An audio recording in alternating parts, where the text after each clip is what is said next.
कुछ भी न खाली मां बुधा मान असांजे संस्था जो मकसद छा आहे अमा भेण तव्हांखे ॿुधाईंदुमि।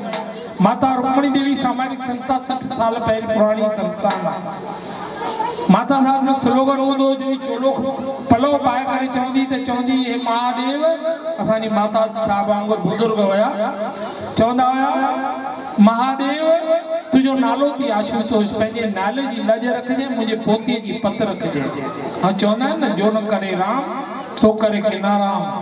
राजा जे विधाता विधान में लिखियल औलाद न थींदे पर अहिड़े दण ते पहुतो उनजी पुकार थी त चई वञ प्यारा ॿ पुट थी ऐं भॻवान खे मथां लही करे अची ॼणा पिया। इहा अथव भक्त जी पुकार। उन्हनि में असांजी पूज्य माता साहब जिन जे लाइ बाबा साईं आत्माराम साहिब साईं वसणगोड़ दरबार जा अहिड़ा शहंशाही उतां जा नेताऊं ईअं कलाकनि जा कलाक लाइन में बीहंदा।